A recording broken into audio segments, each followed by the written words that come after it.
राजस्थान में विधानसभा चुनाव का कुछ ही वक्त बचा है, तो वहीं अगर हम बात करें जयपुर राजधानी मुख्यालय की, तो सिविल लाइन से कांग्रेस प्रत्याशी मंत्री प्रताप सिंह खाचरियावास जो है वो लगातार जनसंपर्क पर हैं। हमारे साथ इस वक्त है जो उनके कार्यकर्ता जुड़ चुके हैं जनसंपर्क अभियान में। किस तरीके का उनका जनसंपर्क अभियान चल रहा है, किस तरीके से वो लोगों से मिल रहे हैं, बातचीत कर रहे हैं। इस वक्त हम जो है वो रातड़ी सोडाला के पास में वार्ड 42 में पहुंच चुके हैं, क्योंकि आज उनका वहां पर जनसंपर्क है। यहां के पार्षद हमारे साथ जुड़ चुके हैं, बात करेंगे। सर, किस तरीके से यहां पर जो सिविल लाइन प्रत्याशी खाचरियावास जो हैं वो क्यों जीतेंगे तो क्या ये तो चुनाव है, प्रक्रिया में डोर टू डोर है। बाकी मंत्री जी के लिए कोई चुनाव नहीं होता। वो 5 साल हमेशा जनता के बीच रहते हैं, हमेशा डोर टू डोर काम के लिए जाना, पब्लिक के पास जाके काम पूछना, उस काम को पूरा करना। ये लोगों के लिए है कि भी चुनाव में जाना। हमारे लिए एक नॉर्मल आदत है कि हमको हमेशा पब्लिक के बीच में रहना है। और चुनाव आगे देखो तराजू लेके तोलना चाहिए। भाजपा के कैंडिडेट ने क्या किया, कांग्रेस के कैंडिडेट ने क्या किया। हमने वो किया जो कहा था। हमने एक भी काम नहीं छोड़ा जो हमने घोषणा पत्र में पिछली बार 2018 में कहा था।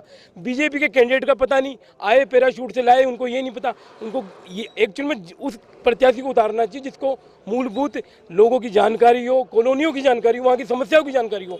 आप ये तय नहीं कर सकते कि आप किसी को भी थोपोगे पब्लिक पे और आप पार्टी के नाम पे जीत के चले जाओगे। फिर आदमी सफ़र कर जाता है। देखो क्या होता है, जनतंत्र में वही पार्टियां, वही नेता सक्सेस है जो हमेशा पब्लिक के बीच में। प्रताप सिंह कोविड में हर समय हमेशा उपलब्ध रहा लोगों के लिए। आप उनको इसलिए चैलेंज नहीं कर सकते कि चुनाव में पब्लिक के बीच में आते। अब बीजेपी का कैंडिडेट आएगा चुनाव में, धर्म की बात करेगा, जाति की बात करेगा। आप ये देश को हमको इसे बदलना पड़ेगा। ये जो वातावरण है नफरत का, बदलना पड़ेगा। हमको नफरतों के दौर में मोहब्बत लानी पड़ेगी। हम सब एक है। आज दीपावली के त्यौहार पे हम डोर टू डोर अभी जनसंपर्क करेंगे। मंत्री जी की आदत है हमेशा कि वो कभी घर पे नहीं बैठ के रहता है। ये ऐसा नेता है जिसको आदत नहीं कि घर पे बैठा, हमेशा पब्लिक के बीच रहना, जन सुनवाई करना। और ये चुनाव आ गए बीच में, ये हमारे लिए एक नॉर्मल प्रक्रिया है। हम सबसे मिलते हैं, ये चुनाव जीतेंगे, सिविल लाइन इतिहास रचेगा। और काम पे और लोगों के बीच में रहना बहुत जरूरी होता है, क्योंकि आप जो कहते हो वो करके दिखाना बहुत जरूरी होता है।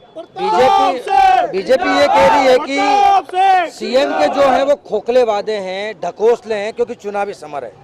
सीएम के आप खोखले वादे कैसे कर सकते हो? हमने सीएम साहब ने, आपको पता है, जब नहीं कह रहे हैं, बीजेपी जो है वो लगातार आरोप लगा। तो बीजेपी का तो काम है आरोप लगाना, वो लगाएगी। हम उसके बुरा भी नहीं मानना चाहिए, वो विपक्ष है। लेकिन आप बताओ ईमानदारी से 5 साल में विपक्ष ने विपक्ष की भूमिका भी नहीं निभाई। और आज देख लो उनकी स्थितियां कितनी खराब है। उनको ये नहीं पता कि उनका नेतृत्व कौन कर रहा है। सीधे वो मोदी जी के नाम पे वोट मांगते हैं। अरे भैया, मोदी जी राजस्थान में काम नहीं करने आएंगे, उनका एमएलए काम करने आएगा। उनके जो 25 सांसद जीते थे, उन्होंने कहा था कि आदर्श गाँव बनाएंगे। आप बताओ तो 25 के 25 एक भी आदर्श गाँव बनाया क्या उन्होंने? आप बातें करते हो, खाली खोखली बातें करते हो, आप देश को गुमराह करते हो। आप तो इसलिए बीजेपी तो बातें ही करेगी खाली। आप देखो ना, वसुंधरा को दरकिनार कर दिया आपने, उस लीडरशिप को बंद किया जिन्होंने राजस्थान में खड़ा किया था, राजस्थान में बीजेपी को।